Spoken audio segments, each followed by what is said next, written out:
alexansary.tv. Ladies and gentlemen, welcome to Free Your Mind 2, Mr. Alex Ansary.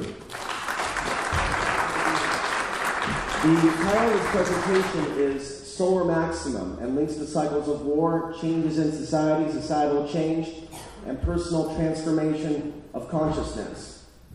And there's a number of individuals that I would like to acknowledge that have done tremendous research in this particular subject, such as Alexander Chavinsky, Raymond Wheeler, Dr. Burrow Payne, Mitch Batros, Alfred Weber, who's speaking at this conference, Maurice Cottrell, Carol Moore, and the website spaceweather.com. So we're going to be talking about some of the changes taking place with the sun.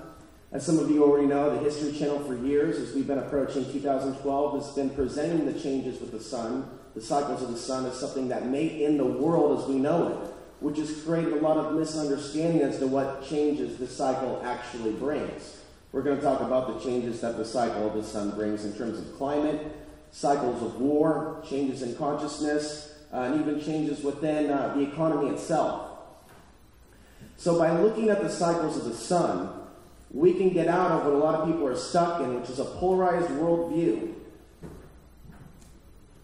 A perception that, A, we are going to have a global shift in consciousness, which assumes that everyone's going to wake up. And the other polarized worldview is catastrophobia. We see a lot of this during solar peaks. Perceptions that the end is near, either in terms of earth changes or a belief that the systems of control will be successful in all their attempts to control this planet. And this view is out of alignment with free will for those that are choosing to activate the higher consciousness. This view has no room for miracles, and this view that they're going to win puts the New World Order at a creator level, which is not the most mindful thing to do. Both of these views that a lot of people are emotionally attached to, their hopes, their fears, is ultimately based in Western linear thinking. In the East, circular thinking has no beginning and no end. So we're not talking about complete salvation, and we're not talking about total damnation. We're simply looking at the cycles and the change that they bring.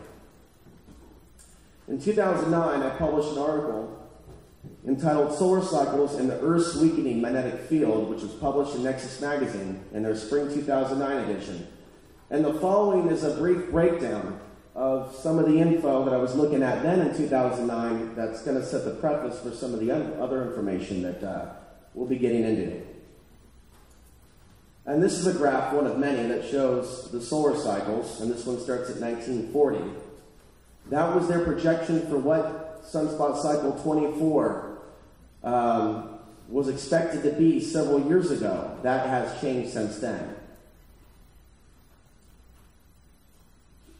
Solar cycle 24 was originally projected to be 30 to 50% stronger than the previous cycle, which began as much as a year late. And there's been a delay in the intensity of the rise, leading some to speculate that we may be going into a deep minimum, which could trigger a mini ice age, and others to speculate that in fact this is actually the quiet before the storm. In 2008 and 2009, because of record low sunspot numbers, solar wind dropped to a 50-year low. And right now, NASA's predicting that the solar cycle is not going to peak in May 2013, which was their last projection, but in fact, we're going to see a double peak in late 2013 and 2015. A lot like what we saw in solar cycle 14 about 100 years ago at the turn of the century. The last two solar cycles, we saw a double peak in sunspot cycle number 22 and sunspot cycle number 23. This is what Mitch Batros has to say about this on Coast to Coast, November 22nd, 2012. There seems to be a change in the configuration that these lower events, such as an M1 or M5, seems to have the impact of an X-flare. That correlation is transferring to the Earth's core, and that's what's causing these Earth-changing events, such as earthquakes and volcanoes, including hurricanes and extreme weather of all types. Here's what Nassim Harriman has to say. When we passed the galactic equator, I realized that this may be where the ancient Mayans and the solar calendar were describing that there was going to be an energy increase, an energy event in our solar system, resulting from our relationship to the galactic center, and that when we crossed the galactic equator, we would get bombarded with more cosmic rays that would activate the plasma dynamic of our sun. and that the sun may go through a larger cycle in which in that moment it gets hotter and more active than it was when we were not going through the galactic equator. So NASA's been very public about their concern that their Tower of Babel may be about to collapse. A repeat of the 1859 Carnotton event, where the grid went down on September 1st and 2nd, the grid that did exist at that time. The nation's telegraph wire system went black after our planet was hit with a massive solar flare that made its way to the Earth in 17.6 hours. Normally, CMEs take 3 to 4 days to reach the Earth, but because of a prior flare, it cleared the way of ambient solar plasma, and this could happen again. In that event, auroras were seen around the world, even as far south as the Caribbean. So there's been a number of studies on this potential event of the grid being disrupted, and there's a general consensus that if this would happen, there'd be a catastrophe, there'd be food shortages, there would be mass deaths. And this is only one way of looking at this particular event and outcome or reality. There could be positive in results of such an event. But they're warning that vital systems like nuclear power plants and some aspects of the military-industrial complex could be affected. And they've estimated that this could cost about $2 trillion, which I think is a highly conservative number. These are dense population centers. If we did see a massive solar flare take out the grid, the area here would be the most affected by such an event. Now, the problem with the nuclear power plants is that there's not enough fuel to run the backup generators if cooling systems would be affected. And Congress has taken no action. House of Reps try to push the Senate to create redundancy systems. And in the bill they proposed, H.R. 5026, they remove all references to protecting the power grid. So even though they gave the bankster gangsters trillions of dollars in a banker bailout, the estimated cost to reinforce the grid is only about $100 million, which leads me to wonder if they're aware that something's coming that they can't stop, that they need to be prepared for, to deal with, to manage in a way that doesn't involve worrying about the American people and what they're going to do. So we should ask ourselves some questions. Is there a fear at the higher echelons of, say, even the shadow government, that they're concerned that their Tower of Babel could be on the brink of collapse, total destruction? Has at any time this government discovered this potential of this event with the use of remote viewing or any other means? And in what specific ways are they preparing for this event? How do they intend to maintain a strong, dominant, controlling position when their technology that's often used to suppress humanity is disrupted? How might this create a positive outcome after a period of time of people seeking freedoms, for people seeking freedom from dominating structures and oppressive systems at a moment when governments may not possess the technology or resources to continue to suppress them or manipulate them? And of course, how might such an event bring people together in a crisis where friends and loved ones are more valuable than money or technology? So I've been speculating for years in my own inner imagination that an event like this could really bring a shift in consciousness, because all of a sudden, we're now more valuable to each other. And the matrix, technology, money as we know it will be less and less valuable. So is this really the end, as the History Channel has been drumming into people's minds as we have been going into 2012, ramping up the years into 2012? Or could this be the beginning of something entirely new?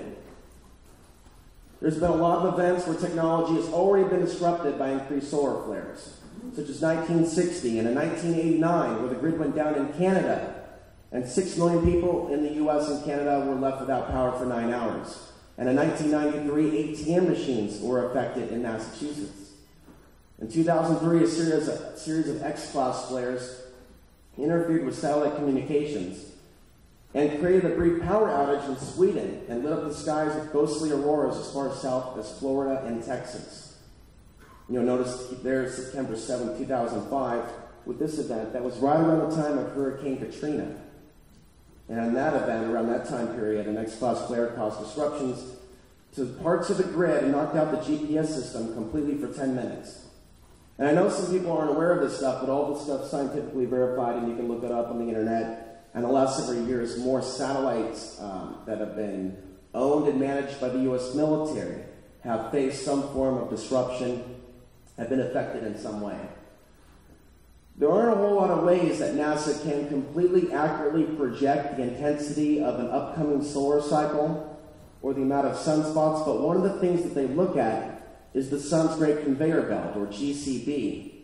And what's interesting is their calculations in 2006 have changed.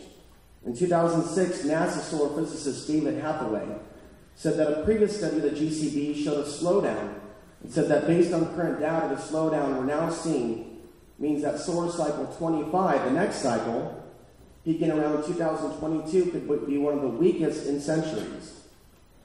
But in 2009, when we saw low sunspots and the sun's great conveyor belt was speeding up, he realized that his calculations was completely wrong. And what this means is that in 2022, we can have an even more intense cycle, even more solar flares, even more sunspots than what we're seeing in this cycle, sunspot cycle 24. And this is a quote from David Hathaway from NASA.